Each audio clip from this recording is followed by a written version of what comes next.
dames, j'espère que vous allez bien. Moi, je suis en pleine forme.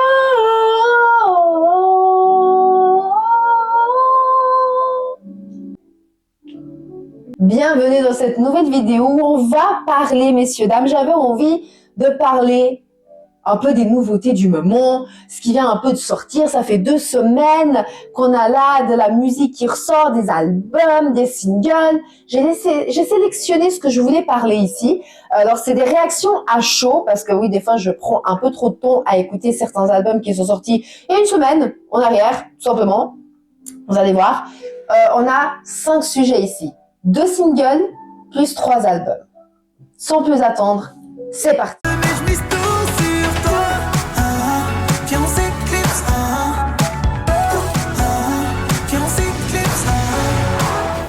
Commençons par le premier single qui est sorti ce vendredi même. On parle ici de M. Pokora, messieurs, dames, un artiste que j'aime beaucoup et que je respecte énormément. Je respecte énormément son travail qu'il met en fait sur scène quand il propose des choses, même au studio, etc. Vraiment, c'est un gars qui bosse énormément et j'aime beaucoup l'entendre en interview. Un gars très réfléchi, très intelligent, etc. Bref. Là, on parle du personnage, mais parlons de single. Et son single Eclipse, qui est sorti ce vendredi avec un clip.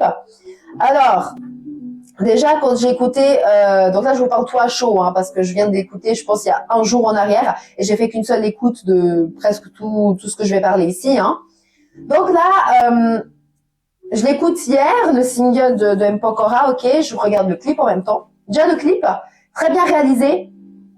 Très bien fait, on sent qu'il y a quelque chose d'assez intéressant, une belle préposition un peu style Matrix, jeu vidéo, où il y a des levels à passer pour aller chercher une fille à la fin, etc. Très bien réalisé.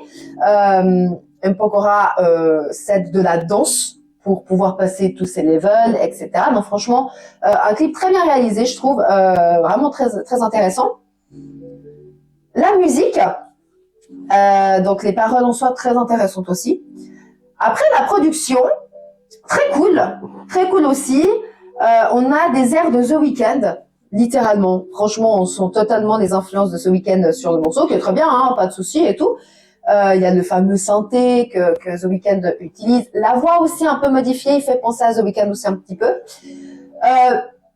Mais après, pour une première écoute et tout, je me dis ok, c'est sympa. Mais sans plus, j'avais fait un sondage sur Instagram. D'ailleurs, si vous ne me suivez pas encore sur Instagram, allez-y, messieurs, dames. J'ai fait une story sondage où justement, j'ai publié les différentes choses qu'on allait en parler aujourd'hui sur YouTube. Et j'ai fait un sondage sur M. Pokora et ce single. Et c'est vrai qu'il y a tout le monde qui m'ont... Enfin, la plupart du sondage est sympa. J'avais mis génial, sympa, bof. Bof. Excusez-moi, je sais plus parler. Bof. Et moi je pense comme beaucoup des internautes et tout, c'est sympa, mais c'est sans plus. Voilà, il y a rien d'extraordinaire dans la musique, il y a rien de nul non plus, c'est pas nul, c'est juste sympa à écouter. Je m'attendais à un truc plus waouh peut-être parce que M. Pokora, ça fait un petit moment qu'il propose plus énormément de choses vu qu'il était en pleine tournée, etc. et tout. Il a eu plein d'autres choses à côté, en fait, il était moins sur la musique. Mais ouais, pour un retour, on me dit, bon, ok, apparemment, il y aura peut-être, ça c'est des rumeurs qui se disent, qu'il y aura peut-être un album cette année d'M. Pokora, etc. Attendons de voir ce qu'il il nous annonce sur ses réseaux, même interview et tout ça. Mais pour un premier single 2025, M. Pokora et tout, je me dis, c'est sympa, mais c'est sans plus. Voilà. Dites-moi ce que vous en pensez en commentaire.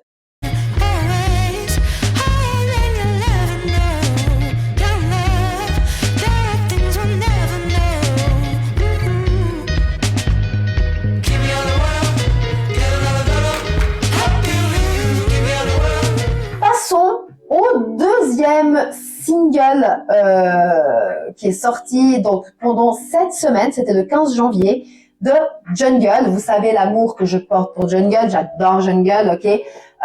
Déjà leur single qui est sorti, Let's Go Back, en été 2024, c'était en septembre 2024, pardon.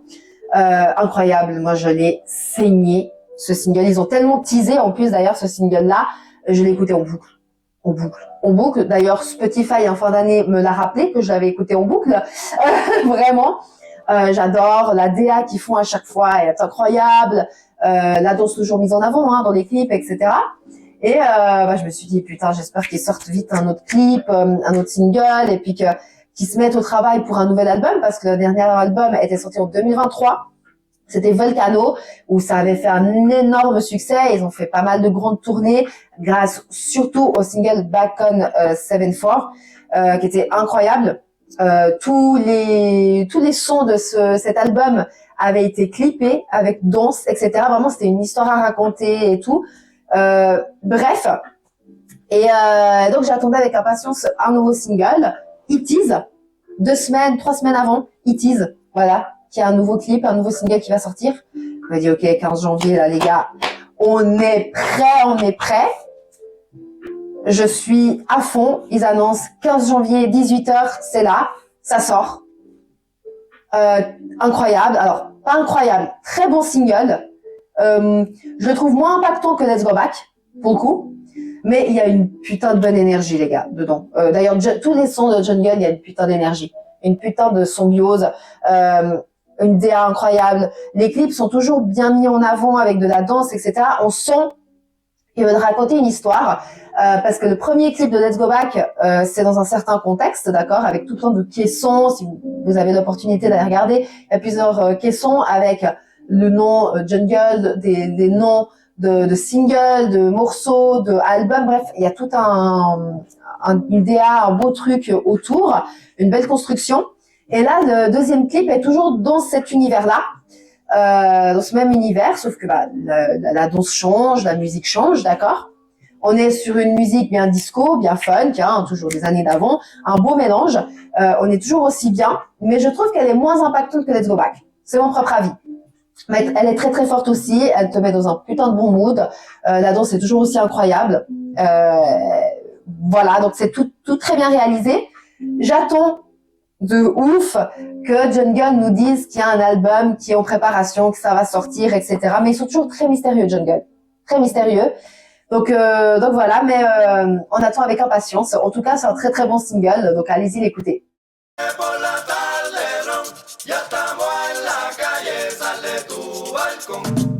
Arecibo hasta Ponce, de Fajardo a Rincón, es la voz de todo un barrio, desde Almirante a Frontón. Messieurs, dames, parlons maintenant des albums qui sont sortis. J'en ai sélectionné 3 que j'ai adorés. Et on va parler de Bad Bunny qui est sorti il y a quelques semaines en arrière. Maintenant, je ne sais plus la date exacte. Bad Bunny qui nous sort un album qui est comme si on était en été, en juillet-août.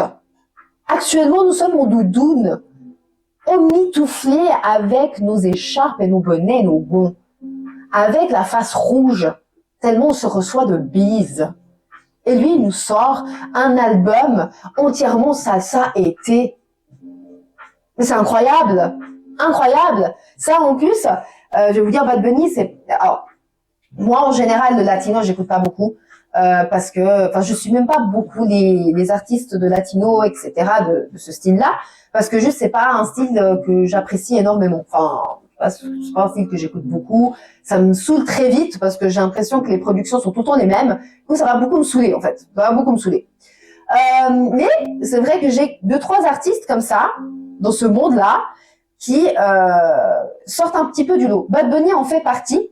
Et tout ça, et j'avais vu passer qu'effectivement Bad Bunny avait sorti un album, mais j'avais pas tout de suite l'écouté. Et parce que je me suis dit, latino, voilà, j'étais pas dans le mood d'aller écouter Bad Bunny, tout simplement. Et j'ai vraiment ma sœur, il y a quelques jours, qui me dit, mais il faut que tu l'écoutes, en fait, parce que c'est incroyable, elle me met 1 ou 2 musiques, et je fais, ah ouais! Mais en fait, c'est pas que du pur latino, c'est du pur latino, oui, mais c'est de la salsa, ça change, la DA et tout. Quand tu vas écouter quelques musiques, parce que t'as certaines musiques qui sont incroyables, dansantes et tout, mais en fait, elles sont ultra tristes, en fait. C'est vachement triste, en fait, comme musique, tout simplement. Et avec une production qui est vachement dansante, tu vois. Et tout, et je trouve que l'énergie, la symbiose est différente. Je fais ok, bah je vais l'écouter et franchement, je kiffe beaucoup l'album et tout. J'écoute en boucle 2-3 musiques qui sont incroyables et ça vaut le détour de passer par cet album parce que vraiment, déjà Bad Bunny est super drôle, même dans les réseaux sociaux. Il est ultra drôle. Je trouve qu'il a une manière de chanter, de rapper qui est vraiment différente des autres. Et ouais, il y a une belle proposition sur cet album. Vraiment une très très belle proposition. Il y a ouais, Café Coron. Cette musique, je la mets en boucle tellement elle est tellement ambiançante, drôle et tout. Et vous avez aussi d'autres musiques qui sont beaucoup plus calmes ou beaucoup plus tristes en fait, où ça raconte vraiment une histoire triste et tout ça. Donc ouais, franchement, Bad Bunny qui nous met en joie et bonne humeur en hiver. Moi je dis, c'est juste ultra drôle de savoir ça. Le mec, il est trop drôle. L'album est super cool, donc allez-y tout simplement l'écouter. Il fallait que j'en parle ici dans cette vidéo.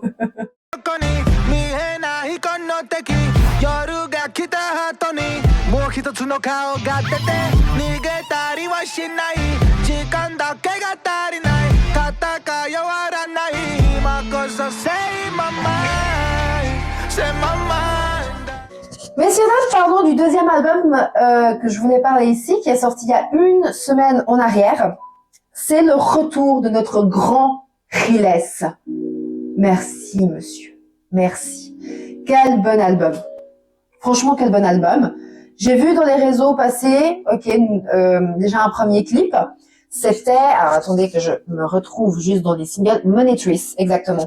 Monitrice, qui était sorti en premier comme single clippé, sur sa chaîne. J'avais trouvé le single ultra sympa. Ensuite, on a le single incroyable Survival avec un clip magistral, explosif, très très bon parce que ça rappelle quelque chose du dernier album, parce qu'on sait que dans l'album, à la fin, il tombe dans l'eau et il se noie entre guillemets. Et là, il remonte de l'eau dans ce clip. C'est un survivant, survival. Tout va de pair, tout va dans le bon sens. Donc voilà. Et survival, j'ai surkiffé ce single et tout. Et avant d'aller écouter l'album, j'avoue, j'ai regardé en premier une interview. L'interview avec Mehdi Maizi dans Le Code. Très très bonne interview, allez-y écouter. Et waouh, en fait, cette interview, elle est ultra intéressante pour que tu comprennes un peu l'album et dans le mood où il est. Les mots, les sons, le sens des musiques, le sens des mots qu'il va employer et tout et dire va être supra importante en fait. C'est ultra important. Ça tire en fait de son expérience personnelle, de tout ce qu'il a vécu. C'est vrai que ça faisait 6 ans qu'on attendait un deuxième album de Riles, parce que le dernier album qui était sorti, le premier et le dernier album qui était sorti, c'était en 2019, donc avant Covid, etc., qui est un putain de bon album, avec une excellente DA, avec des très très bons clips, etc.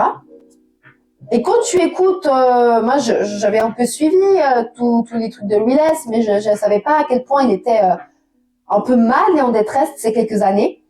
Et quand tu vas voir cette interview et tout ça, puis que tu écoutes après l'album, ah ouais, tout fait lumière, tout fait sens. Tout fait sens. Et encore une fois, les productions, les gars, qu'est-ce que c'est bien travaillé, quoi.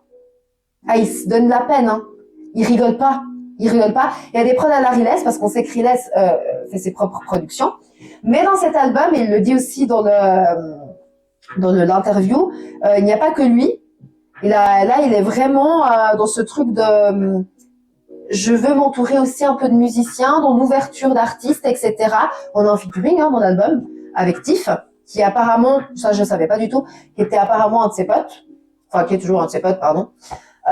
Donc voilà, donc c'est un très très bon single d'ailleurs, un mix de français, anglais, c'est super intéressant à écouter. Ouais, Survival, un très très bon son. Là j'ai la DA, enfin l'album devant moi, Big Trouble, très très intéressant aussi, No Regrets, bref. Il y a beaucoup de sons en fait. J'aime presque tout l'album au final. Je trouve qu'il est ultra intéressant. L'écouter du début à la fin sans s'arrêter c'est très très bon. Moi je skip pas forcément de morceaux sur cet album. Et donc il faut vraiment aller l'écouter. Les clips là qui sont sortis sont très très bien faits. Monetrice, là encore une fois, il assure toujours dans les clips. Comme je vous ai dit, Survival, un très très bon clip aussi. Et là, le dernier clip qui est sorti là il y a un ou deux jours, Save My Mind. Save My Mind. Il rappe en japonais. Je l'écoute parler, ouais, je rappe en japonais, tout. Je fais, faut que j'écoute ce morceau du coup. Quand j'arrive, c'est à la 12e position, hein, il y a 14 morceaux dans l'album. J'arrive en 12e position, je l'écoute. Je fais waouh, on se sent vraiment dans un anime, moi qui est fan de manga, d'anime et tout. Et on se sent vraiment dans style Naruto, Berserk, où on est là, on découpe, et il y a que du son, etc. Waouh, waouh, waouh, waouh, waouh. Je vais voir le clip après, parce qu'il a réalisé un clip totalement en animé. Et il me dit, hein, il a travaillé avec des personnes australiennes pour réaliser le clip et tout ça. C'est trop fort. C'est trop fort. Il rappe trop bien en japonais. Il rappe trop bien en japonais. Bref, quel album, les gars. Quel album. Je vous conseille de l'écouter. Du début à la fin. Il vaut la peine. Vraiment, il vaut la peine. Allez-y voir les interviews aussi qu'il fait. Donc, celui avec Mehdi Maizi, où vous allez mieux, encore plus comprendre les paroles. Et vraiment aller dans la recherche des paroles. Écoutez bien ce qu'il dit. Parce que c'est très intéressant. Il y a des choses très intéressantes qu'il dit dans cet album. Et ça fait sens avec les 6 années qui viennent de passer, en fait. Tout est relié. Tout est relié. Et il est très intéressant, Riles, son interview. Il est très sincère. Il parle de choses très intéressantes. Et il est très chill. Non, vraiment, c'est... bravo. Voilà, c'est tout ce que j'ai à dire. Bravo, allez écouter cet album. Moi, j'ai envie de parler du dernier album. Un album posthume de Mac Miller. Alors, j'en avais parlé ici dans cette chaîne de Mac Miller déjà, hein, avec 2 autres artistes. Donc, j'avais fait une seule vidéo où j'avais parlé, en fait, de 3 artistes de leur carrière. Mais en résumé, en fait. Je suis pas rentrée dans tous les détails et tout. J'étais en résumé de chaque artiste. J'avais fait Busta Rhymes, Mac Miller et Tyler, the Creator. Je vous mets ici en suggestion si vous l'avez pas vu. Et je disais dans cette vidéo que j'étais très triste parce que c'est un artiste que j'aimais beaucoup. Parce que je trouve que c'était un artiste malheureusement qui était vrai, qui n'avait pas peur de parler de ses défauts, de ses qualités. En fait, comme un effet miroir en fait. Mac Miller pouvait se regarder au miroir et tout écrire, tous ses défauts, toutes ses qualités, il voyait tout. Tous les détails et il retranscrivait ça, tous ses sentiments en fait en musique, en rap et c'était ultra intéressant parce que tu sens le vrai mood en fait de l'artiste et les productions toujours très bien produites qui étaient un monde à part parce que le monde de Mac Miller dans certains albums ne sont pas bon public dans le sens où c'est pas ouvert à tout le monde. Donc, il faut vraiment rentrer dans un mood pour écouter certains albums de Mac Miller. Parce qu'il partait des fois assez loin dans le raisonnement, dans l'imagination, même de production instrumentale, etc. Et bref, donc quand il est décédé et tout, donc j'étais très triste, d'accord. Donc, c'est un artiste que j'aime beaucoup et qui me tient énormément à cœur. Vraiment, j'étais fan. Et quand il y a eu son album posthume, Circle, qui est sorti, un bon album, mais difficile par moments à écouter parce que on le sent triste cet album. Mais parce que, est-ce qu'on se sent triste parce que on sait les circonstances? Je sais pas. Je saurais pas dire. Mais en tout cas, j'ai beaucoup aimé cet album. Qu'il soit triste ou pas. Mais, j'aimais beaucoup cet album. Je l'écoute encore. Voilà. J'écoute encore du Mac Miller énormément. Hein. Toutes les semaines, il y a du Mac Miller qui passe dans ma playlist. Donc voilà. Et je me suis dit, après cet album, je me suis dit, bon, il y aura plus rien qui va sortir de Mac Miller. Enfin, en titre posthume, etc. Et finalement, il y a un single qui sort la semaine passée. Donc le vendredi passé. Très bon single. Je le mets en boucle, ce single. Hein. Moi, j'adore ce single. Vraiment, il est incroyable. Et Et je me dis, mais attends, il y a un single qui sort, j'ai loupé un truc. Et effectivement, j'avais loupé quelque chose. Qu'il y a un album en préparation qui va sortir. Un album posthume. Je vais voir 2-3 infos par rapport à ça avant que l'album sorte, hein, donc la semaine d'après, donc ce vendredi-là. Et je vois qu'effectivement, c'est un album qui avait été produit, fait, etc. entre 2013 et 2014. C'était un album qui tenait énormément à cœur à Mac Miller. Et que, en fait, pour raison de, voilà, qu'il n'y avait pas d'accord avec la maison de disques, etc., l'album n'est pas sorti. Mais ça tenait énormément à cœur à Mac Miller de sortir, en fait, cet album. Donc, et ça, c'est les proches qui le disent, hein, dans les différents articles que j'ai pu lire. Et finalement, il n'est jamais sorti. Voilà. Ça tenait tellement à cœur à Mac Miller, et ça, j'ai vu aussi dans plusieurs sites, interviews, etc., que il a même commandé des illustrations pour cet album. Donc, des trucs originaux, etc., pour cet album. Bon, c'est la suite, il est décédé, l'album n'est jamais sorti finalement, etc. et tout. Et la maison de disques ne voulait pas que ça sorte parce que ils trouvaient que c'était pas le bon mood de sortir cet album, etc. Et effectivement, l'album sort, donc je l'écoute en une seule fois. Alors je l'ai écouté, donc il y a 14 titres, donc je l'ai écouté qu'une seule fois, hein, là au moment où je vous parle. Je l'ai écouté qu'une seule fois. Et effectivement, s'il serait sorti en 2014, cet album aurait été trop en avance sur son temps. Trop en avance sur son temps. Et c'est aussi un monde, du coup, il faut se rentrer dans le monde de Mac Miller. On est sur un album qui est totalement expérimental en termes de production, musicalement, les instrus, les subtilités. On ressent, et encore, j'ai écouté qu'une seule fois, donc ça veut dire que je n'ai pas encore tout écouté, les gars. Dans le sens où je pense qu'il y a encore beaucoup de choses à capter au bout du 2e, 3e écoute de l'album. Je pense qu'on va encore capter d'autres choses dans les productions, les petites subtilités qu'il a voulu mettre, etc.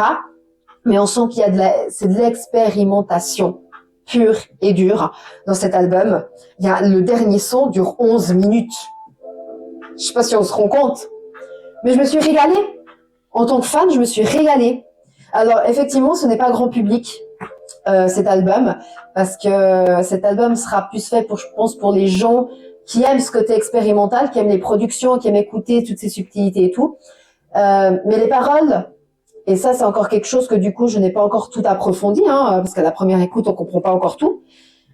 Mais on sent que les paroles sont très intéressantes, très profondes, de nouveau. Et vraiment, on sait qu'à cette période-là, il était déjà dans la dépression, dans la drogue, etc. Donc, effet miroir, hein, comme je vous ai dit, il sait relever ses défauts et ses qualités et le mettre dans une musique. Donc, je pense très honnêtement que c'est un album à écouter. Si vous êtes fan de Mac Miller, si vous aimez CDA un peu comme je vous dis pour Tyler, the Creator, c'est ce côté création, imagination de production, toutes ces subtilités qui sortent de l'ordinaire, qui sont pas comme tout le monde. Écoutez l'album.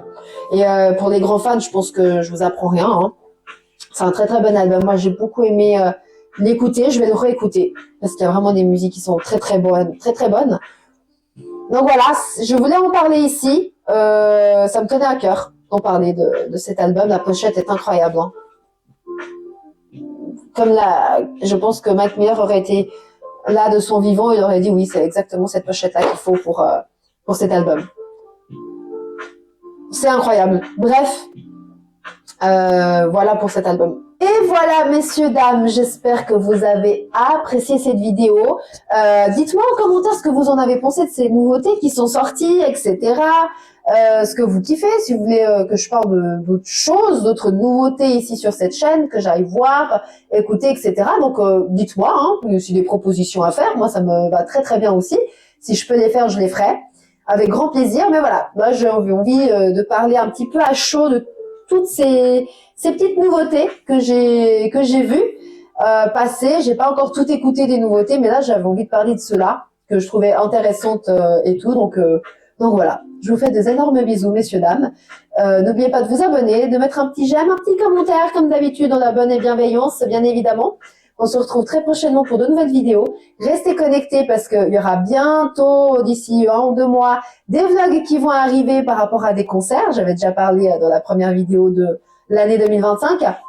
Et aussi d'autres concepts qui vont arriver, que je suis en train de préparer. Donc, soyez au rendez-vous. Je vous fais des énormes bisous et à tout bientôt.